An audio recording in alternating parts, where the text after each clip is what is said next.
সাইয়েদনা ঈসা আলাইহিসসালামের জীবনী শুনবো ইনশাআল্লাহ। সাইয়েদনা ঈসা আলাইহিসসালাম তিনি জন্মগ্রহণ করেছেন ফিলিস্তিনের বেথেলহাম শহরে, যে শহরটিকে আরবিতে বলা হয় মাদিনাতু বাইতুলাহাম। আবার কোনো কোনো ঐতিহাসিক বলেছেন যে তিনি নাজারেত সিটিতে জন্মগ্রহণ করেছেন, যেটাকে আরবিতে বলা হয় মাদিনাতুন নাসেরা। তবে বেথেলহাম শহরের ব্যাপারেই বেশিরভাগ ঐতিহাসিক মতামত পেশ করেছেন, কিন্তু কোরআন আল কারীমে সুনির্ধারিতভাবে ওনার জন্মস্থানের কথা বলা হয়নি, বরং বলা হয়েছে বাইতুল মুকাদ্দাস থেকে একটা রিমোট এরিয়াতে, দূরবর্তী কোনো একটা জায়গায়, যেটা সারাউন্ডেড বাই ডেট ট্রিস, খেজুর গাছ দ্বারা বেষ্টিত, এরকম কোনো একটি জায়গায় আল্লাহ নবী ঈসা আলাইহিস সালাম জন্মগ্রহণ করেছেন। আমরা ওনাকে চিনি আল্লাহ নবী ঈসা হিসেবে অথবা ঈসা রুহুল্লাহ হিসেবে, কিন্তু খ্রিস্টান সম্প্রদায় তারা ঈসা আলাইহিস সালামকে জেসাস ক্রাইস্ট বলে থাকে, যেটাকে বাংলায় যীশু খ্রিস্ট বলা হয়। কালামুল্লাহ মাজিদে ঈসা আলাইহিস সালামের অনেকগুলো নাম উল্লেখ হয়েছে। কোরআন কখনো কখনো ওনাকে অ্যাড্রেস করেছে আল মাসিহ বলে, কখনো উল্লেখ করেছে ঈসা ইবনে মারিয়াম বলে, কখনো রূহ বলে, এবং মাঝে মাঝে কালিমাতুহু বলে। আল মাসিহ বলা হয়েছে এজন্য কারণ আরবিতে মাসাহা ইয়ামসাহ মানে টাচ করা, মাসেহ করা, মেসেজ করা। ঈসা আলাইহিস সালাম মেসেজ করে দিলে কিছু অবাক ঘটনা ঘটতো, সেগুলো আমরা সামনে শুনবো। আবার কখনো বলা হয়েছে ঈসা ইবনে মারিয়াম, মারিয়ামের সন্তান ঈসা, যেহেতু ওনার পিতা ছিল না। কখনো বলা হয়েছে রূহ মানে স্পিরিট, আল্লাহ তাআলা স্পেশাল স্পিরিট এখানে দিয়েছিলেন। আবার কখনো বলা হয়েছে কালিমাতুহু, আল্লাহর বিশেষ কালিমা। তিনি পৃথিবীতে পিতা ছাড়া জন্মগ্রহণ করেছেন। আমরা জানি যে সাধারণত আমাদের প্রত্যেকের মা আছে, বাবা আছে, বাবা এবং মায়ের মাধ্যমে আমরা পৃথিবীতে এসেছি, কিন্তু তিনি পৃথিবীতে একমাত্র মানব যিনি শুধুমাত্র মায়ের গর্ভ থেকে এসেছেন, পিতার সংস্পর্শ ছাড়া। ওনার পিতা ছিল না, এবং তিনি বনী ইসরায়েলের সর্বশেষ নবী, এবং ওনার প্রতি আল্লাহ তাআলা ইনজিল কিতাব নাজিল করেছেন। আমরা জানি যে প্রসিদ্ধ 4টি আসমানি কিতাব রয়েছে, এর মধ্যে ইনজিল হচ্ছে অন্যতম, তাওরাত, জাবুর, ইনজিল এবং কোরআন। তো ওনার কাছে ইনজিল নাজিল হয়েছে, যেটাকে খ্রিস্টান কমিউনিটি এটাকে বাইবেল বলে বা গসপেল বলে থাকে। এবং তিনি হচ্ছে 5জন উলুল আজমে মিনার রসুল আছে, যারা খুবই দৃঢ় প্রত্যয়ের অধিকারী 5জন নবী, তাদের মধ্যে থেকে তিনি একজন। তারা হচ্ছে নূহ আলাইহিস সালাম, ইব্রাহিম আলাইহিস সালাম, মূসা আলাইহিস সালাম, এবং এই ঈসা আলাইহিস সালাম, এবং আমাদের প্রিয় নবী মুহাম্মদ রাসূলুল্লাহ সাল্লাল্লাহু আলাইহি ওয়াসাল্লাম। এবং তিনি একমাত্র নবী যিনি এখনো ইন্তেকাল করেননি, তিনি এখনো বেঁচে আছেন। আল্লাহ তাআলা বিশেষ কুদরতে ওনাকে আকাশে তুলে নিয়েছেন। তিনি একটা সময় শেষ জামানায় কিয়ামতের অদ্যাবধি পূর্বে আগ মুহূর্তে পৃথিবীতে আসবেন। ইমাম মাহাদির নেতৃত্বে তিনি গোটা বিশ্বের সাম্য, শান্তি, ভালোবাসা, ইসলাম এটা প্রতিষ্ঠা করবেন, এবং স্বাভাবিকভাবে অন্যান্য নবীদের মতো তিনি পৃথিবীতে ইন্তেকাল করবেন। তার মায়ের নাম ছিল মারিয়াম, আমরা জেনেছি, এবং আমাদের প্রফেট সিরিজের জাকারিয়া আলাইহিস সালামের পর্বে আমরা মোটামুটি মারিয়াম আলাইহিস সালামের ঘটনার ব্যাপারে আলোচনা করেছিলাম। আল্লাহ তাআলা মারিয়াম আলাইহিস সালামকে গোটা বিশ্বের নারীকুলের মধ্যে থেকে স্পেশালি তিনি চুজ করেছেন, তিনি তাকে পিউরিফাই করেছেন, তাকে সিলেক্ট করেছেন। এবং মারিয়াম আলাইহিস সালামের নামে কোরআনের স্বতন্ত্র একটি সূরা এসেছে। আমরা জানি কোরআনে 114টি সূরা, এর মধ্যে একজন নারীর নামে কোরআনে একটি সূরা ডেডিকেট করা হয়েছে, আর সেটা হচ্ছে সূরাতুল মারিয়াম। সেটা ঈসা আলাইহিস সালামের মায়ের নামে সূরা। কোরআনে আল্লাহ পাক তাকে সিদ্দিকা বলেছেন, সত্যবাদী নারী, এবং তিনি কুমারী হয়েও সন্তান জন্মদান করেছেন। এবং সাইয়েদনা মারিয়াম আলাইহিস সালাম এবং তার সন্তান আল্লাহ নবী ঈসা আলাইহিস সালামকে আল্লাহ তাআলা শয়তানের দুষ্ট খোঁচা থেকে হেফাজত করেছেন, কারণ ঈসা আলাইহিস সালামের নানি হান্না বিনতে ফাকুজ স্পেশালি আল্লাহ তাআলার কাছ থেকে দোয়া করে এটা চেয়ে নিয়েছিলেন। কোনো নিউবর্ন বেবি যখন পৃথিবীতে আসে, শয়তান তাকে খোঁচা দেয়, তখন বাচ্চাটা ওয়া ওয়া করে কেঁদে ওঠে। এটা ঘটেনি শুধু মারিয়াম আলাইহিস সালামের ক্ষেত্রে এবং আল্লাহ নবী ঈসা আলাইহিস সালামের ক্ষেত্রে। সম্মানিত সুধী, আল্লাহ নবী ঈসা আলাইহিস সালামের জন্মটাই একটা মিরাকেল, তার জন্মটাই একটা মুজিজা। কারণ আমরা পৃথিবীতে বাবা মায়ের মাধ্যমে এই দুনিয়ার বুকে এসেছি, কিন্তু আল্লাহ নবী ঈসা আলাইহিস সালাম পিতা ছাড়া কেবলমাত্র মায়ের মাধ্যমে দুনিয়াতে এসেছেন। কিভাবে তিনি এসেছেন, তার জন্মের ঘটনাটা কেমন ছিল, বিস্তারিতভাবে আল্লাহ তাআলা সূরা মারিয়ামে উল্লেখ করেছেন। আমরা সরাসরি কোরআনে ফিরে যাই, তাহলে আমরা বুঝতে পারবো যে কোরআন আমাদেরকে কি জানাচ্ছে। সূরা মারিয়ামে আল্লাহ তাআলা ইরশাদ করেছেন, ওয়াজকুর ফিল কিতাবি মারইয়ামা ইয ইনতাবাদাত মিন আহলিহা মাকানান শারকিয়্যা। মানে হে নবী, আমাদের রাসূলকে আল্লাহ তাআলা উদ্দেশ্য করে বলছেন, হে নবী, আপনি এই কোরআনে মারিয়ামের কথা উল্লেখ করুন, যে পূর্ব দিকে তার ফ্যামিলি থেকে পূর্ব দিকে কোনো একটা জায়গায় গিয়েছিল। ফাত্তাখাযাত মিন দুনিহিম হিজাবান, সে হয়তো গোসলের কাজে বা ব্যক্তিগত কোনো কাজে হেজাব দিয়ে চারদিকে পর্দা টাঙিয়ে কোনো একটা কাজ করছিল। ফাআরসালনা ইলাইহা রূহানা, ঠিক ওই মুহূর্তে আমি জিবরাইল আলাইহিস সালামকে পাঠালাম। নির্জন একটা এলাকা, তিনি একাকী কাজ করছিলেন। হঠাৎ আল্লাহ তাআলা তার ফেরেশতা জিবরাইল আলাইহিস সালামকে পাঠালেন। ফাতামাসসালা লাহা বাশারান সাবিয়্যা, এবং জিবরাইল আলাইহিস সালাম মানুষের আকৃতিতে তার সামনে যে উপস্থিত হলো। মারিয়াম আলাইহিস সালাম দেখে ভয় পেয়ে গেলেন। ক্বালা, তিনি বললেন, ইন্নী আউযু বির-রাহমানি মিনকা ইন কুনতা তাকিয়া, অর্থাৎ আমি তোমার ব্যাপারে আল্লাহর কাছে পানাহা চাই যদি তুমি আল্লাহকে ভয় করো। সাবধান, তুমি আমার সামনে এসো না, তুমি পুরুষ মানুষ, তুমি এখানে কি করছো, এখানে কেন এসেছো? ক্বালা, সাইয়েদনা জিবরাইল আলাইহিস সালাম বললেন, ইন্নামা আনা রাসূলু রাব্বিকি লিআহাবা লাকি গুলামান যাকিয়া, অর্থাৎ মারিয়াম ভয় নেই, আমি সাধারণ মানুষ নই, আমি আল্লাহর ফেরেশতা, আল্লাহর পাঠানো অ্যাঞ্জেল, ফেরেশতা। আমি এসেছি তোমাকে একটা গোলামান সাকিয়া, পবিত্র সন্তান গিফট করবার জন্য। একথা শুনে তো মারিয়াম আলাইহিস সালাম আতকে উঠলেন। তিনি বললেন, ক্বালাত আন্না ইয়াকুনু লি গুলাম, আমার কি করে সন্তান হবে? ওয়ালাম ইয়ামসাসনি বাশার, কোনো মানুষ তো আমাকে, কোনো পুরুষ তো আমাকে স্পর্শ করেনি। সন্তান হতে হলে তো আগে বিয়ে করতে হবে, নারী পুরুষের দৈহিক মিলন হতে হবে, পৃথিবীর যেই ন্যাচারাল সিস্টেম, এবং সেই পদ্ধতিতে একটা সার্টেন পিরিয়ড শেষে আমার হয়তো সন্তান হবে। তো আমি তো বিয়েই করিনি, আমি তো কুমারী, এবং কোনো পুরুষ আমাকে কখনো স্পর্শ করেনি। আর ওয়ালাম আকু বাগিয়া, আমি তো ব্যভিচারিণীও নই, আমি তো এমন নষ্টা ভ্রষ্টা নারী নই যে আমি পরপুরুষের সাথে কোনো ধরনের ব্যভিচারে লিপ্ত হয়েছে কিংবা অপকর্ম করেছি, ফলে তার মাধ্যমে আমার সন্তান, আমার গর্ভে সন্তান আসবে, এটা তো সম্ভব নয়, কিভাবে হবে? ক্বালা, জিবরাইল আলাইহিস সালাম বললেন, কাযালিকি, এমনিই হবে। ক্বালা রাব্বুকি হুয়া আলাইয়া হাইয়্যিন, তোমার রব আমাকে এই বলে পাঠিয়ে দিয়েছে যেটা আমার পক্ষে সম্ভব, আমি আল্লাহ তাআলা চাইলেই এই মিরাকেল ঘটাতে পারি। বলি নাজআলাহু আয়াতান লিন-নাস, আল্লাহ তাআলা বলেন যে এটা আমি করতে চাই যাতে করে তার সন্তানকে গোটা বিশ্বের জন্য আমি একটা নিদর্শন করে রাখতে পারি। ওয়া রাহমাতাম মিন্না, আমার পক্ষ থেকে রহমত স্বরূপ। ওয়া কানা আমরাম মাকদিয়া, আর মারিয়াম তুমি বিচলিত হয়ে লাভ নেই, এটা ডিসাইডেড, আল্লাহ তাআলার সিদ্ধান্ত হয়ে গিয়েছে। আমরাম মাকদিয়া, জাস্ট এখন এটা প্লে হবে, আল্লাহ তাআলা ডিসাইড করেছেন এমনটা ঘটাবেন এবং এমনটা ঘটবে। ফাহামালাতহু ফান্তাবাযাত বিহি মাকানান কসিয়া, এবং মুহূর্তের মধ্যেই সাইয়েদনা মারিয়াম আলাইহিস সালাম তিনি প্রেগনেন্ট হয়ে গেলেন। মুহাসসিরিন ইকরাম বলেছেন যে জিবরাইল আলাইহিস সালাম একটা ফু দিলেন, সেটা মারিয়াম আলাইহিস সালামের জামার পকেটের ভেতর দিয়ে মারিয়াম আলাইহিস সালামের গর্ভের ভেতরে টাচ করলো, এবং এটা ছিল একটা special spirit, breathed into it, আল্লাহ তাআলা স্পেশাল একটা রুহের ফুৎকার দিয়েছেন, এবং সেই রুহের ফুৎকার যখন মারিয়াম আলাইহিস সালামের গর্ভে চলে গেল, তিনি প্রেগনেন্ট হয়ে গেলেন। সুবহানাল্লাহি বিহামদিহি।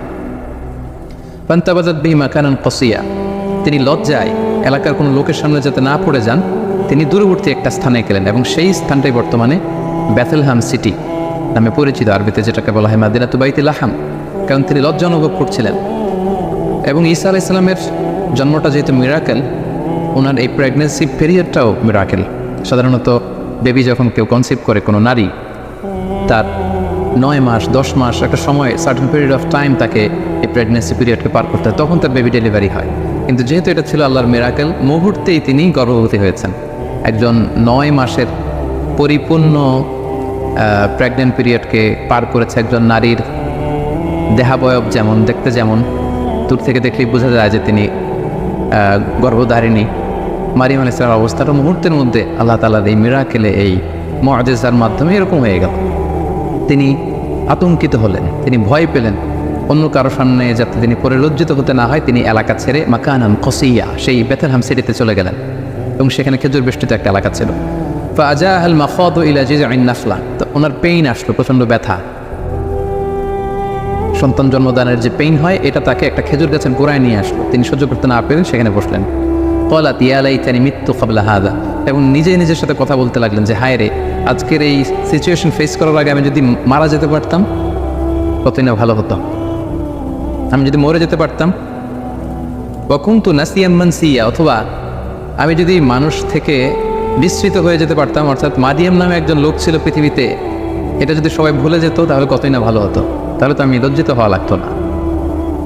ফানাদাহা মিন তাহতিহা আল্লা তাহজানি, অর্থাৎ বোঝা গেল যে এরকম পরিস্থিতির মধ্য দিয়ে তিনি গর্ভপাত করলেন, ডেলিভারি হলো, আল্লাহর মিরাকেল মুআজিজা, ঈসা আলাইহিস সালাম পৃথিবীতে আসলেন। মুহূর্তেই ফানাদাহা মিন তাহতিহা, তার নিচ থেকে একটা আওয়াজ আসলো যে আল্লাহ তাহজানি, হে মারিয়াম তুমি চিন্তিত হয়েও না, কদ জাআলা রাব্বুকি তাহতাকি সারিয়া, এই তো দেখো তোমার পায়ের নিচ দিয়ে একটা স্রোতস্বিনী ঝর্ণা দ্বারা প্রবাহিত হচ্ছে। সুবহানাল্লাহ। এবং আল্লাহ বললেন ওয়া হুজ্জি ইলাইকি বিজিযইন নাখলাতি তুসাকিত আলাইকি রুতাবান জানিয়া, হে মারিয়াম তুমি খেজুরের ডালা ধরে টান দাও, তাহলে দেখবে যে উপর থেকে খেজুর গাছ থেকে টসটসে সুমিষ্ট পরিপক্ক পাকা খেজুর নিচে পড়বে, এবং ওই খেজুর তুমি খাও। ফাকুলি ওয়াশরাবি, তুমি খাও পান করো। ওয়াকর্রি আইনা, আর এই তোমার নবজাতক সন্তানের দিকে তাকিয়ে তোমার চোখ জুড়াও, দেখো কত ফুটফুটে চমৎকার সন্তান আমি তোমাকে দিয়েছি। ফাইম্মা তারাইন্না মিনাল বাশারি আহাদান, কোনো মানুষ যদি দেখো আমি তোমাকে পলিসি বাচ্চা দিচ্ছি, তুমি কি করবে? ফাকুলি ইন্নী নাদারতু লিররহমানি সাওমা ফালান উকাল্লিমাল ইয়াওমা ইনসিয়া, তুমি ইঙ্গিতে বলো যে আমি রোজা রেখেছি, আমি কারোর সাথে কথা বলবো না। আমাদের এই শরিয়াতে রোজার সিস্টেম হচ্ছে সকাল থেকে শুরু করে সন্ধ্যা পর্যন্ত না খেয়ে থাকা, কিন্তু ওনাদের শরিয়াতে রোজার সিস্টেম ছিল সকাল থেকে সন্ধ্যা পর্যন্ত মৌনতার রোজা রাখা, মানে চুপ থাকা। সকাল থেকে সন্ধ্যা পর্যন্ত খাওয়া যাবে, পান করা যাবে, কিন্তু কথা বলা যাবে না, কথা বললে রোজা ভেঙে যাবে। তো মারিয়াম তুমি ইঙ্গিতে বলো যে তুমি রোজা রেখেছ। ফাআতাত বিহি কওমাহা তাহমিলু, অবশেষে মারিয়াম আলাইহিস সালাম কি করবেন তিনি বুঝে উঠতে পারছিলেন না। অবশেষে তিনি শিশু সন্তান ঈসা আলাইহিস সালামকে কোলে নিয়ে এলাকার লোকদের কাছে আসলেন। ক্বালু ইয়া মারইয়াম, সবাই বলল হে মারিয়াম, লাকাদ জি'তি শাইআন ফারিয়া, এ কি অঘটন তুমি ঘটালে, এটা কি করলে তুমি? তুমি সন্তান পেলে কোত্থেকে? তোমার তো বিয়ে হয়নি, কোত্থেকে তুমি বেবি পেলে? ইয়া উখতা হারুন মা কানা আবুকি ইমরাআ সাউইন ওয়া মা কানাত উম্মুকি বাগিয়া, তোমার বাবা তো ভালো লোক ছিল, তোমার মাও তো ব্যভিচারিণী ছিল না, তুমি এই কাজ কেমন করে করলে? মারিয়াম, তোমার মা ছোটবেলা তোমাকে বাইতুল মুকাদ্দাসে রেখেছে, আমরা ভেবেছি তুমি কত ভালো মেয়ে হবে, বাইতুল মুকাদ্দাসের তুমি সেবা করো, তোমাকে ভালো মেয়ে মনে করেছিলাম, তুমি কি করে এমন কাজটা করলে? ফাআশারাত ইলাই, মারিয়াম আলাইহিস সালাম এলাকার লোকদের এই প্রশ্নবাণে যখন তাকে জর্জরিত করা হচ্ছিল তিনি কোনো কথা বললেন না, তিনি শিশু সন্তানের দিকে ইঙ্গিত করলেন। ফাআশারাত ইলাই, অর্থাৎ আমি কিছু বলতে পারবো না, এই ছেলের দিকে তাকাও, ছেলেকে বলো। ফাআশারাত ইলাই, ঈসা আলাইহিস সালামের দিকে ইঙ্গিত করলেন, নোটিস করলেন। ক্বালু, তারা রেগে গিয়ে বলল কাইফা নুকাল্লিমু মান কানা ফিল মাহদি সাবিয়া, হে মারিয়াম তুমি কি আমাদের সাথে ঠাট্টা করছো? এই দোলনায় থাকা বা তোমার কোলে থাকা শিশুর সাথে আমরা কীভাবে কথা বলবো? কেন তুমি এই কাজ করলে? ঠিক ওই মুহূর্তে একটা যুগান্তকারী ভাষণ দিয়েছিলেন সাইয়েদনা ঈসা আলাইহিস সালাম। মায়ের পবিত্রতা বর্ণনা করেছিলেন, নিজের পরিচয় পেশ করেছিলেন। ছোট্ট দুধের শিশু মায়ের কোল থেকে আঙ্গুল তুলে বললেন ইন্নী আব্দুল্লাহ আতানিয়াল কিতাব ওয়া জাআলানি নাবিয়্যা। সবাইকে অবাক করে দিয়ে এই দুধের শিশু কথা বলতে আরম্ভ করলো। তিনি বললেন যে আমি আল্লাহর গোলাম। আতানিয়াল কিতাব ওয়া জাআলানি নাবিয়্যা, আল্লাহ তাআলা আমাকে কিতাব দিয়েছেন, তিনি আমাকে নবী বানিয়েছেন। ওয়া জাআলানি মুবারাকান আইনামা কুনতু ওয়া আওসানি বিসসালাতি ওয়াজ যাকাতি মা দুমতু হাইয়্যা, তিনি আমাকে বরকতময় করেছেন। আল্লাহ তাআলা আমাকে সালাতের আদেশ দিয়েছেন, আল্লাহ তাআলা আমাকে যাকাতের আদেশ দিয়েছেন। ও বাররাম বিওয়ালিদাতি, আমার মায়ের প্রতি অনুগত বানিয়েছেন। ওয়ালাম ইয়াজআলনি জাব্বারান শাকিয়্যা, আল্লাহ আমাকে হতভাগা বানাননি। ওয়াসসালামু আলাইয়া ইয়াউমা উলিদতু ওয়া ইয়াউমা আমুতু ওয়া ইয়াউমা উবআসু হাইয়্যা, আমার জন্মের দিন, আমার মৃত্যুর দিন, আবার কিয়ামতের দিন আমি যখন আবার পুনরুত্থিত হব সেদিন পর্যন্ত আমার প্রতি সালাম। এভাবে সবিস্তরে আল্লাহ তাআলা সূরাত মারিয়ামে সাইয়েদনা ঈসা আলাইহিস সালামের জন্মের যে স্টোরিটা এটা তিনি উল্লেখ করেছেন। এবং মারিয়াম আলাইহিস সালামের সামনে দাঁড়ানো, এতক্ষণ তার সাথে তর্ক বিতর্কে লিপ্ত বনী ইসরায়েলের সমস্ত পাদ্রীরা, সমস্ত লোকেরা তারা অবাক হয়ে গেল। গোটা বিশ্বে এমন তো কখনো ঘটেনি যে মায়ের কোলে থাকা ছোট্ট দুধের শিশু কিছুক্ষণ আগে যে ছেলে জন্মগ্রহণ করেছে সে কীভাবে প্রাপ্তবয়স্ক লোকদের মতো কথা বলে। এবং সাইয়েদনা ঈসা আলাইহিস সালাম সেদিন নিজের পরিচয় দিয়েছিলেন, তার মা যে ব্যভিচারিণী নন সেটাও তিনি প্রমাণ করেছিলেন। সম্মানিত সুধী, ঠিক এভাবেই আল্লাহ তাআলা ঈসা আলাইহিস সালামের জন্মের বৃত্তান্ত সূরা মারিয়ামে উল্লেখ করেছেন। এবং ঈসা আলাইহিস সালামের এই অলৌকিক জন্মের কারণে পুরো খ্রিস্ট সমাজ কিন্তু তাকে আল্লাহর সন্তান বলে অভিহিত করে। নাউযুবিল্লাহ, তারা বলে যে Jesus Christ is the son of god, যে যীশু খ্রিস্ট সে হচ্ছে আল্লাহ তাআলার সন্তান। এবং এই কথাটার প্রতিবাদ করে দ্ব্যর্থহীন ভাষায় আল্লাহ তাআলা সূরা আল ইমরানে তিনি বলছেন যে ইন্না মাসালা ঈসা ইনদাল্লাহি কামাসালি আদম খলাকাহু মিন তুরাব সুম্মা ক্বালা লাহু কুন ফায়াকুন, অর্থাৎ খ্রিস্ট সমাজের কি হলো, তারা কেন ঈসা আলাইহিস সালামকে ঈসাকে আমার সন্তান বলে? তার অলৌকিক জন্মের কারণে তারা কেন তাকে আমার সন্তান বানায়? আল্লাহ তাআলা এখানে প্রশ্ন ছুড়ে দিলেন যে ঈসার জন্ম বা ঈসার দৃষ্টান্ত তো আল্লাহ তাআলার কাছে আদম আলাইহিস সালামের মতো। অর্থাৎ কেমন যেন আল্লাহ তাআলা বুঝাতে চাইলেন যে ঈসাকে যদি আমার সন্তান বলো তাহলে আদমকে বলো না কেন? আদমের ব্যাপারটা তো আরও আশ্চর্যজনক। ঈসার জন্মটা যদি তোমাদের কাছে অবাক লাগে যে পৃথিবীতে বাবা মা দুজনের মাধ্যমে সন্তান আসে, তো ঈসাকে আমি পাঠিয়েছি বাবা ছাড়া শুধু মায়ের মাধ্যমে, এজন্য তোমরা অবাক হয়ে, তো তোমরা আশ্চর্য হয়ে তাকে আমার সন্তান বলছো, তাহলে আদমের ব্যাপারে তোমরা বলো না কেন? আদমের তো বাবাও নেই, মাও নেই। সো আল্লাহ তাআলা সূরা আলে ইমরানের এই আয়াতটির মধ্য দিয়ে গোটা খ্রিস্ট সমাজকে তিনি ক্রিটিসাইজ করেছেন। সম্মানিত শুধু ঈসা আলাইহিস সালাম পৃথিবীতে আসলেন, তিনি বড় হতে লাগলেন এবং আমরা বুঝতে পেরেছি যে মায়ের কোলে থেকেই তিনি নবী। এটা কিন্তু একটা ইউনিকনেস সাইয়েদনা ঈসা আলাইহিস সালামের। সাধারণত অন্যান্য নবীরা 40 বছর বয়সে যখন উপনীত হয় তখন আল্লাহ তাআলা তাদেরকে নবুয়ত দিয়ে থাকেন, কিন্তু ঈসা আলাইহিস সালাম এক্সেপশনাল। তিনি মায়ের কোলে থেকে আল্লাহ তাআলার পক্ষ থেকে এই প্রফেটহুড তিনি লাভ করেছেন। সো আল্লাহ তাআলা তার প্রতি ইনজিল কিতাব নাজিল করেছেন এবং যাই নাজিল হতো সেটা তিনি বনী ইসরাইলের লোকদের কাছে পৌঁছে দিতেন। তিনি কি দাওয়াত দিতেন? আমরা যদি কালামুল্লাহ মাজিদের দিকে একটু খেয়াল করি তাহলে দেখব যে সাইয়েদনা ঈসা আলাইহিস সালাম তিনি তাওহীদের দাওয়াত দিয়েছেন, এক আল্লাহর দাওয়াত দিয়েছেন, আখিরাতের দাওয়াত দিয়েছেন, রিসালাতের দাওয়াত দিয়েছেন। যেমন সূরা মারিয়ামে আল্লাহ তাআলা বলছেন যে ঈসা আলাইহিস সালাম তাদেরকে বলেছিলেন যে ওয়া ইন্নাল্লাহা রাব্বি ওয়া রাব্বুকুম, অর্থাৎ হে বনী ইসরাইলের লোকেরা, নিশ্চয় আল্লাহ তাআলা তিনি আমারও রব, ওয়া রাব্বুকুম তোমাদেরও রব, ফা'বুদু তোমরা এক আল্লাহর ইবাদত করো, হাদা সিরাতুম মুস্তাকিম, এবং এটাই সিরাতে মুস্তাকিম, এটাই সোজা রাস্তা। তাহলে তিনি কিন্তু এক আল্লাহর ইবাদতের প্রতি বনী ইসরাইলকে দাওয়াত দিয়েছিলেন। সূরা আলে ইমরানে একটি আয়াতে পাওয়া যায় যে সাইয়েদনা ঈসা আলাইহিস সালাম তিনি বলেছেন ওয়া জিতুকুম বিআয়াতিম মির রাব্বিকুম, অর্থাৎ হে আমার কওমের লোকেরা, আমি আমার রবের পক্ষ থেকে তোমাদের কাছে নিদর্শন নিয়ে এসেছি, সাইন নিয়ে এসেছি, মিরাকেল নিয়ে এসেছি, ফাত্তাকুল্লাহ, তাই তোমরা আল্লাহকে ভয় করো, ওয়া আতিউন, আর রাসূল হিসেবে আমার আনুগত্য করো।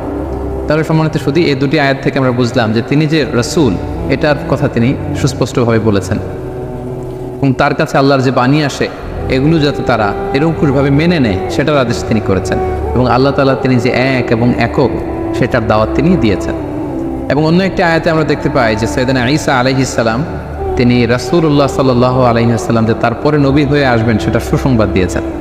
আল্লাহ তাআলা বলছেন ওয়া ইয ক্বালা ঈসা ইবনে মারইয়াম, যখন মারিয়ামের কন্যা ঈসা বলল ইয়া বনী ইসরাঈল, হে বনী ইসরাঈল, ইন্নী রাসূলুল্লাহি ইলাইকুম, আমি তোমাদের প্রতি আল্লাহর রাসূল হয়ে প্রেরিত হয়েছি, মুসাদ্দিকাল লিমা বাইনা ইয়াদাইয়া মিনাত তাওরাত, আমার আগে যে কিতাব এসেছিল তাওরাত আমার ভাই মুসার প্রতি আমি সেটাকে টেস্টিফাই করছি, সেটার কনফার্মেশন আমি দিচ্ছি। আমি শুধু ইনজিলের ধারক বাহক হয়ে বসে থাকিনি, বরং আমার আগের কিতাবগুলোকে আমি সত্যায়ন করছি। পাশাপাশি ওয়া মুবাশশিরাম বিরাসূল, আমি একজন রাসূলের ব্যাপারে তোমাদেরকে গ্ল্যাড টাইডিংস দিতে এসেছি, যে ব্যাপারে পৃথিবীর সব নবীরা গ্ল্যাড টাইডিংস দিয়েছেন। সাইয়েদনা আদম আলাইহিস সালাম থেকে শুরু করে ঈসা আলাইহিস সালাম পর্যন্ত যত নবী পৃথিবীতে এসেছেন তার প্রত্যেকে তাদের উম্মতের কাছে বলেছিলেন যে সর্বশেষে একজন নবী আসবে যার নাম হবে আহমদ, যিনি গোটা বিশ্বের নবীকুলদের সর্দার হবেন, যিনি হবেন সর্বশ্রেষ্ঠ রাসূল। এবং সেটা সর্বশেষ সুসংবাদটা সাইয়েদনা ঈসা আলাইহিস সালামের মাধ্যমে আল্লাহ তাআলা পাঠিয়েছেন, কারণ ওনার পরপরই আল্লাহ রাসূল সাল্লাল্লাহু আলাইহি ওয়াসাল্লাম পৃথিবীতে এসেছেন।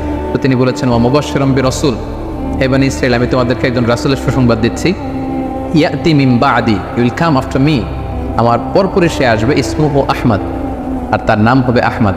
আমরা জানি যে আল্লাহ রাসূল সাল্লাল্লাহু আলাইহি ওয়াসাল্লামের অনেকগুলো নাম ছিল, চমৎকার চমৎকার নাম। এর মধ্যে উল্লেখযোগ্য দুটি নাম হচ্ছে, একটি হচ্ছে মুহাম্মদ আর একটি হচ্ছে আহমদ সাল্লাল্লাহু আলাইহি ওয়াসাল্লাম। ফালাম্মা জাআহুম বিল বাইয়িনাত, এরপর নবুয়তের প্রমাণ হিসেবে বনী ইসরাইলের লোকদের কাছে আল্লাহ নবী ঈসা আলাইহিস সালাম যখন বাইয়িনাত নিয়ে আসলেন, অর্থাৎ মুআজিজা নিয়ে আসলেন, ক্বালু হাযা সিহরুম মুবিন, তারা বলল এগুলো জাদু। হে ঈসা, তুমি তো জাদুকর, তুমি অনেক বড় ম্যাজিশিয়ান, তোমার এই কথা আমরা বিশ্বাস করি না।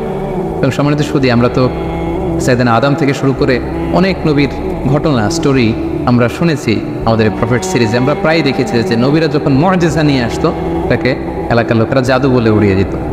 তো এখন আমরা জানবো যে সাইয়েদনা ঈসা আলাইহিস সালামকে আল্লাহ তাআলা কি মুআজিজা দিয়েছিলেন।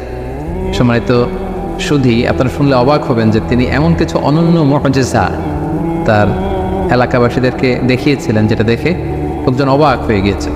তার একটি মুআজিজা ছিল, তিনি মাটি দিয়ে পাখি বানাতেন, পাখি বানিয়ে সে মাটির পাখিতে ফু দিলে সেই পাখি জীবন্ত হয়ে উড়ে চলে যেত। আন্নী আখলুকু লাকুম মিনাত তিন কাহাইয়াতিত তায়রি ফাআনফুখু ফি, ফু দিতেন ফায়াকুনু তায়রাম বিইذনিল্লাহ, আল্লাহর আদেশে মাটি দিয়ে কাদা দিয়ে বানানো পাখি জীবন্ত পাখি হয়ে উড়ে চলে যেত। সুবহানাল্লাহ। তারপর ওয়া উবরিউল আকমাহা, কোনো অন্ধ রোগী, রাতকানা দিনকানা দৃষ্টি প্রতিবন্ধী কোনো লোকের চোখে যখন আল্লাহ নবী ঈসা আলাইহিস সালাম হাত বুলিয়ে দিতেন, মুহূর্তে লোকটা দৃষ্টিশক্তি ফিরে পেত। এজন্য আমাকে বলা হতো মাসিহ, ওনার টাচ, এই টাচের স্পর্শের মধ্যে একটা আলাদা বারাকা ছিল। ওয়াল আবরসা, ধবল রোগী, শ্বেত রোগী, কুষ্ঠ রোগী, যাদের স্কিন ডিজিজ আছে, তাদের গায়ে হাত বুলিয়ে দিলে মুহূর্তে ওই অসুস্থ ব্যক্তি সুস্থ হয়ে যেত। ওয়া ওহিল মাউতা বিইذনিল্লাহ, মৃত লাশের সামনে দাঁড়িয়ে যখন ঈসা আলাইহিস সালাম বলতেন কুম বিইذনিল্লাহ, দাঁড়াও, মুহূর্তে মৃত লাশ জীবিত হয়ে দাঁড়িয়ে যেত। ওয়া উনাব্বিউকুম বিমা তাকুলুন, এবং লোকদের সাথে দেখা হলে উনি বলতে পারতেন যে কে কি খেয়ে এসেছে বাসা থেকে। তিনি বলতেন তুমি এটা দিয়ে ব্রেকফাস্ট করে এসেছো, তুমি এটা দিয়ে লাঞ্চ করে এসেছো, তুমি রাতে এটা খেয়ে এসেছো। লোকজন অবাক হয়ে যেত ওনার কথা শুনে। ওমা তাদাখিরুনা ফি বুয়ুতিকুম, এবং তিনি বলে দিতে পারতেন কার ঘরে কি আছে, কে কার সিন্ধুকে কি জমা রেখেছে, গোপন হিডেন ট্রেজারের ভিতরে কোথায় কি আছে উনি সব বলে দিতেন। এগুলো শুনে লোকজন অবাক হয়ে যেত, এবং যাদের হেদায়েত নসিবে ছিল তারা ঈমান এনেছিল। সম্মানিত শুধু এগুলো ছিল আল্লাহ নবী ঈসা আলাইহিস সালামের প্রতি আল্লাহ তাআলার প্রেরিত বিশেষ কিছু মিরাকেল, মুআজিজা। এবং আমরা জানি নবীদেরকে নবুয়তের প্রমাণ হিসেবে আল্লাহ মুআজিজা দিয়ে থাকেন, এবং যে সময়ে যে জিনিসের প্রচার প্রসার ওই এলাকায় প্রসিদ্ধি বেশি, আল্লাহ ওই মুআজিজা দিয়েছেন। যেমন রাসূল সাল্লাল্লাহু আলাইহি ওয়াসাল্লামের সময়ে আরবি সাহিত্যের খুব উৎকর্ষতা সাজিত হয়েছিল, ফলে কোরআনকে আল্লাহ এমন উন্নত মানের লিটারেচার করে, সাহিত্য মানে সমৃদ্ধ করে আল্লাহ পাঠিয়েছেন, ফলে আরবের বড় বড় সাহিত্যিকরা অবাক হয়েছে যে লাইসা হাযা মিন কালামিল বাশার, কোনো মানুষের কথা এটা হতে পারে না, তারা স্বীকার করেছে। মূসা আলাইহিস সালামের সময় জাদুবিদ্যার প্রসার ছিল, ফলে মূসা আলাইহিস সালামকে এমন লাঠি দিয়েছেন, এটা দিয়ে এটা সাপ হয়ে যেত, এটা সাগরে রাখলে রাস্তা হয়ে যেত, লোকজন অবাক হয়ে গিয়েছে। ঈসা আলাইহিস সালামের সময়কালে ফিলিস্তিনে শাম দেশে চিকিৎসা বিদ্যার খুব উৎকর্ষতা সাধিত হয়েছিল, ফলে আল্লাহ তাআলা ঈসা আলাইহিস সালামকে চিকিৎসা বিজ্ঞানের এমন কিছু দান করেছিলেন যেটা দেখে সবাই অ্যাস্ট্রোনিস্ট হয়ে গিয়েছে। কেউ ধবল রোগী, শ্বেত রোগী, কুষ্ঠ রোগীকে ভালো করতে পারে না, উনি টাচ করলে ভালো হয়ে যায়। রাত কানা, দিন কানা, অন্ধ, প্রতিবন্ধী, দৃষ্টি প্রতিবন্ধী লোক ভালো হয় না, উনি টাচ করে দিলে ভালো হয়ে যায়। মৃত লাশকে জীবিত করে ফেলে, মাটি দিয়ে বানানো পাখিকে ফুল দিলে জীবিত হয়ে যায়। আল্লাহ তাআলা এগুলো এর জন্যই দান করেছেন, যাতে এগুলো দেখে লোকজন বুঝতে পারে যে তিনি সাধারণ কোনো মানুষ নন, তিনি আল্লাহর পাঠানো প্রেরিত রাসূল। তো সাইয়েদনা ঈসা আলাইহিস সালামের এই মুআজিজার মাধ্যমে মানুষকে দাওয়াত দিতে লাগলেন, এবং ওনার প্রতি নাজিল হওয়া ইনজিল কিতাবের দাওয়াত তিনি দিতে লাগলেন। কিন্তু আমরা জানি যখনই নবীরা কোনো এলাকায় দাওয়াতি কাজ করেছে, তাদের পথটা কণ্টকাকীর্ণ ছিল, কুসুমাস্তীর্ণ ছিল, তাদের বিরোধিতা করা হতো, তাদের বিরুদ্ধে ষড়যন্ত্র করা হতো, এগুলো মানুষ গ্রহণ করতে চাইতো না। এবং ঈসা আলাইহিস সালামের ক্ষেত্রেও তাই হয়েছে। যখন ঈসা আলাইহিস সালামের কথা লোকজন মানতে আরম্ভ করলো, শুনতে আরম্ভ করলো, তারও বিরোধিতা শুরু হলো। এবং দেখা গেল যে স্বল্প আয়ের যে মানুষগুলো, কৃষক শ্রেণী, জেলে পাড়ার লোকজন, ধোপা যারা আছে, এই সমাজের নিম্ন শ্রেণীর লোকজন আল্লাহ নবী ঈসা আলাইহিস সালামের ফলোয়ার হতে লাগে। তারা ইনজিল কিতাবের সুমহান বাণী শুনে ঈমান এনে তারা ঈসা আলাইহিস সালামের অনুসারী হয়ে গেল। এবং ঈসা আলাইহিস সালামের খুব কাছের কিছু লোক ছিল, তাদেরকে তিনি হাওয়ারি বলতেন। ঈসা আলাইহিস সালামের সাথীদেরকে বলা হয় হাওয়ারি, আর আমাদের প্রিয় নবী মুহাম্মদ রাসূলুল্লাহ সাল্লাল্লাহু আলাইহি সাল্লামের সাথীদেরকে বলা হয় সাহাবী। তার দল যখন ভারী হতে লাগলো, সত্যের বাণী যখন ঈসা আলাইহিস সালাম প্রচার করতে লাগলেন, তার বিরোধিতাও কিন্তু বনী ইসরায়েলের মধ্যে ঠিক বাড়তে লাগলো। কোনোভাবে ঈসা আলাইহিস সালামকে তারা দাওয়াতে পারছে না, কোনো ষড়যন্ত্রের কাজে আসছে না। তখন তারা ঈসা আলাইহিস সালামের বিরুদ্ধে রটাতে শুরু করলো যে তার মা ছিল জিনাকারিনী, ব্যভিচার করেছে, ফলে বাবা ছাড়া ঈসা পৃথিবীতে এসেছে, তার কথা কেউ শোনো না।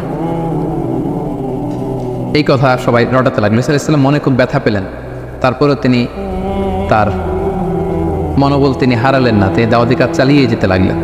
সবশেষে তারা সাইয়েদনা ঈসা আলাইহিস সালামের ব্যাপারে ধর্ম অবমাননার অভিযোগ দিল।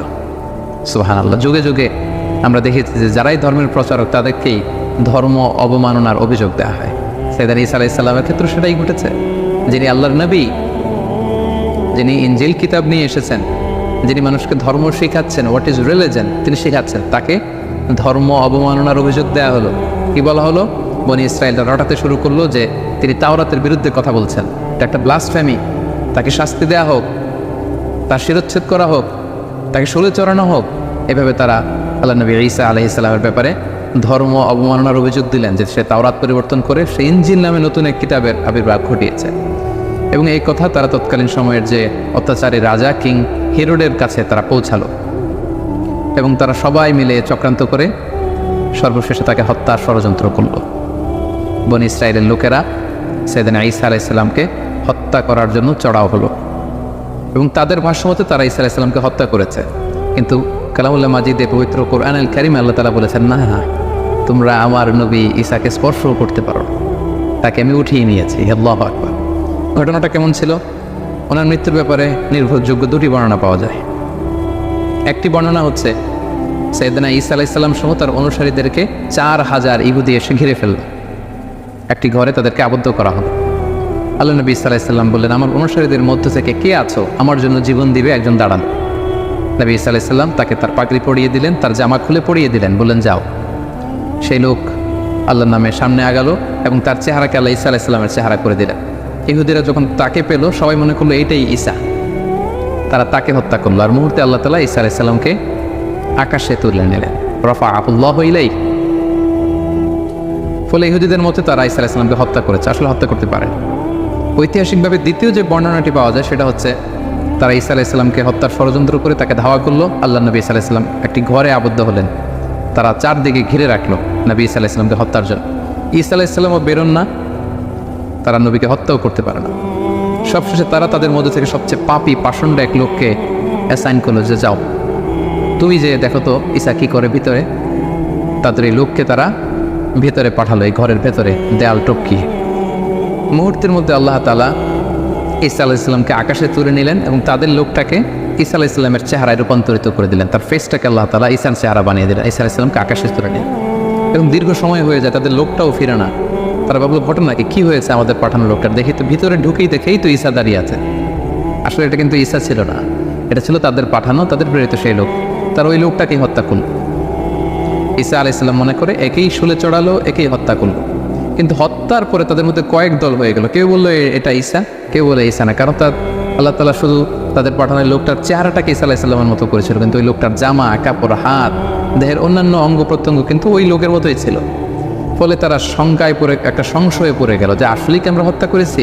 এ ব্যাপারে আল্লাহ তাআলা খুব সুস্পষ্ট সূরাতুন নিসার ভেতরে উল্লেখ করেছেন যে ওয়াকাউলিহিম, ইহুদিরা বলে থাকে ইন্না কাতালনাল মাসীহ ঈসা ইবনে মারইয়াম, আমরা মারিয়ামের সন্তান ঈসাকে হত্যা করেছি, এটা তারা ক্লেইম করে থাকে। কিন্তু আল্লাহ বলেন ওয়ামা কাতালু, তারা আমার নবী ঈসাকে হত্যা করতে পারেনি।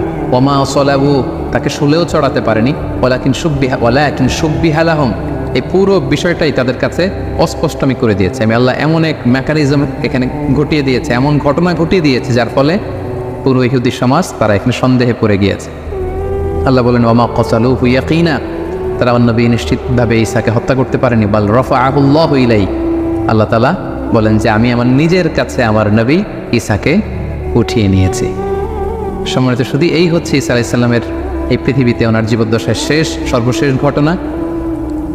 কোরআন আমাদেরকে এটা কনফার্ম করেছে যে ইহুদিরা তাকে হত্যাও করতে পারেনি, ক্রুশেও চড়াতে পারেনি, বরং আল্লাহ তাআলা ঈসা আলাইহিস সালামকে উঠিয়ে নিয়েছেন। এবং প্রিয় নবী মুহাম্মদ রাসূলুল্লাহ সাল্লাল্লাহু আলাইহি ওয়াসাল্লাম আমাদেরকে জানিয়েছেন যে ঈসা আলাইহিস সালাম তিনি ইন্তেকাল করেননি, তিনি একমাত্র নবী যিনি জীবিত আছেন, তিনি আকাশে আছেন এবং শেষ জামানায় তিনি পৃথিবীতে আবার নেমে আসবেন।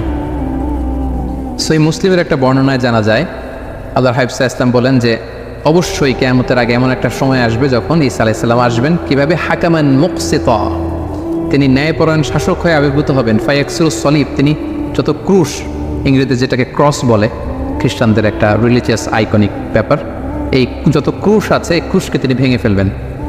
ওয়ায়াকুতুল খিনজির, তিনি শূকর হত্যা করবেন। ওয়াদাউল জিজিয়া, জিজিয়া ট্যাক্সের সিস্টেম তিনি উঠাবেন।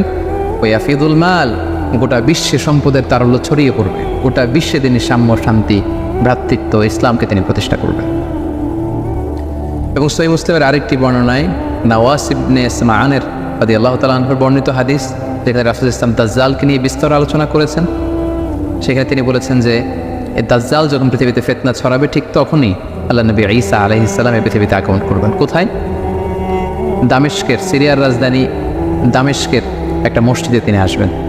আমরা জানি যে দামেস্ক শহর এখনও আছে, ইংরেজিতে ড্যামাস্কাস বলে।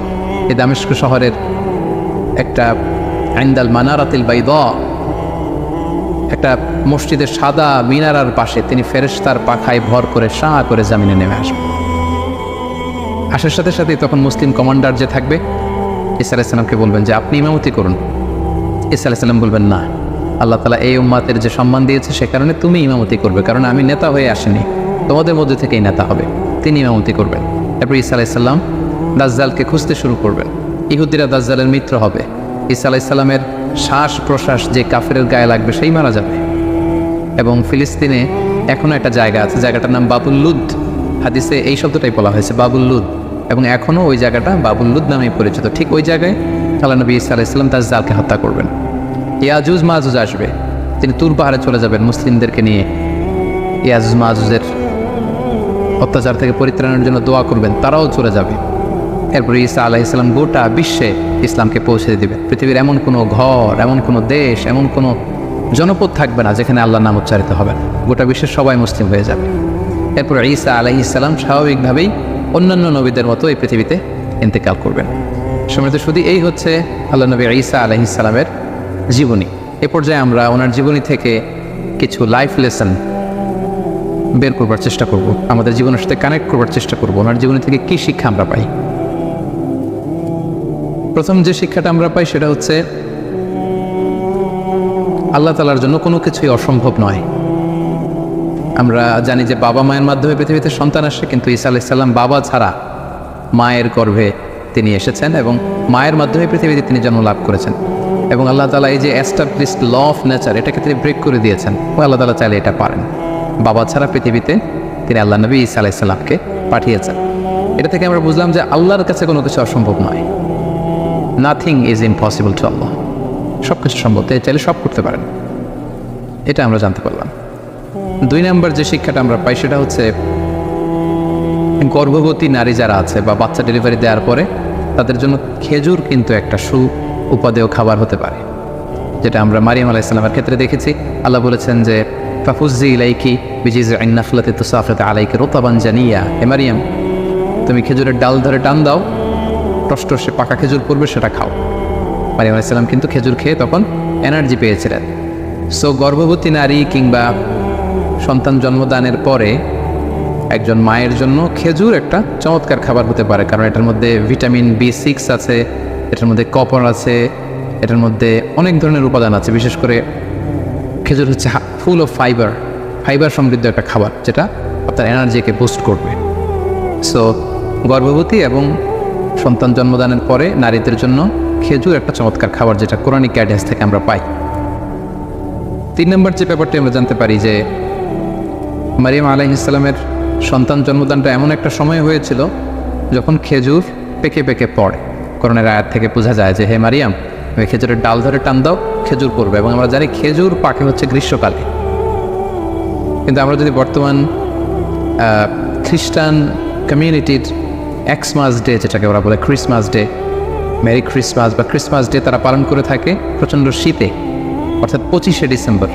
সো ঐতিহাসিকভাবেই কিন্তু এখানে একটা there is a big question in this celebration, যে আসলেই শীতকালে কি আল্লাহ নবী ঈসা আলাইহিস সালামের জন্ম হয়েছিল কিনা। কোরআন কিন্তু আমাদেরকে জানিয়েছে যে ঈসা আলাইহিস সালামের যখন জন্ম হয়েছিল সেটা ছিল সামার সিজন, অর্থাৎ গ্রীষ্মকাল। কিন্তু খ্রিস্ট সমাজ এই ক্রিসমাস পালন করে থাকে 25শে ডিসেম্বর, প্রচণ্ড শীতের সময়। এর আদৌ কোনো ভিত্তি আছে কিনা, there is a question here. আমরা এখানে কোয়েশ্চেন মার্ক রেখেই সামনে চলে যেতে চাই। আমরা 4 নম্বরে যেটা সাইয়েদনা ঈসা আলাইহিস সালামের জীবনী থেকে শিখলাম সেটা হচ্ছে আল্লাহর নবীরা নিজেকে নবী বলে পরিচয় দেওয়ার আগে তারা নিজেদেরকে আব্দুল্লাহ বা আল্লাহর বান্দা বলে পরিচয় দিতে বেশি স্বাচ্ছন্দ্য বোধ করতেন। যার প্রমাণ আল্লাহ নবী ঈসা আলাইহিস সালাম মায়ের কোলে সর্বপ্রথম নিজের পরিচয় দিয়েছেন, এই বলেছে ইন্নী আব্দুল্লাহ, আমি আল্লাহর গোলাম।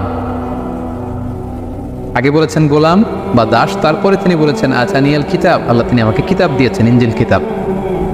ওয়াজআলানি নাবিয়্যা, তিনি আমাকে নবীও বানিয়েছেন। তাহলে নবী পৃথিবীতে সবচাইতে শ্রেষ্ঠ যারা, তারা নিজেদেরকে আল্লাহর দাস, আল্লাহর গোলাম বলতে স্বাচ্ছন্দ্য বোধ করতেন।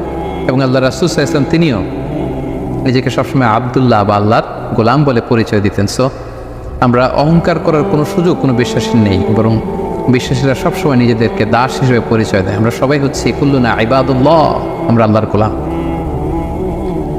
5 নম্বর যে শিক্ষাটা আমরা পাই সেটা হচ্ছে আল্লাহ নবী ঈসা আলাইহিস সালাম এবং ওনার মা মারিয়াম আলাইহিস সালাম, ওনারা উভয় কিন্তু মানুষ ছিলেন, যেটা মুসলিম ডক্ট্রিনের সাথে, ইসলামী ডক্ট্রিনের সাথে খ্রিস্টান ডক্ট্রিনের একটা পার্থক্য।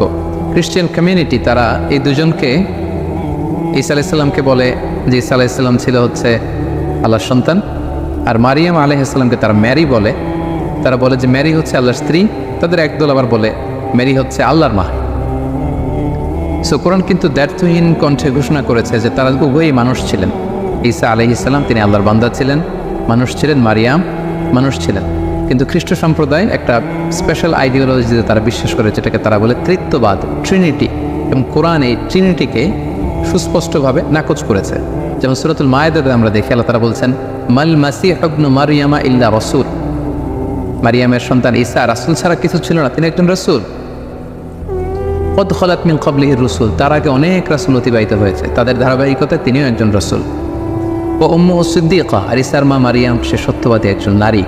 কানা ইয়াকুলানিত তাআম, তারা উভয়ই সাধারণ মানুষদের মতো খাবার খেত, তাদেরও ক্ষুধা লাগতো, তারা খাবার খেত, তারা মানুষের সাথে মিশতো, তারা মানুষ ছিল। তোমরা কি করে এই ট্রিনিটিতে বিশ্বাস করো, ত্রিত্ববাদে বিশ্বাস করো? তারা বিশ্বাস করে যে আল্লাহিত্ব বা খোদায়িত্ব এটা তিন ভাগে বিভক্ত। একটা পার্ট নিয়ন্ত্রণ করে আল্লাহ, আর একটা নিয়ন্ত্রণ করে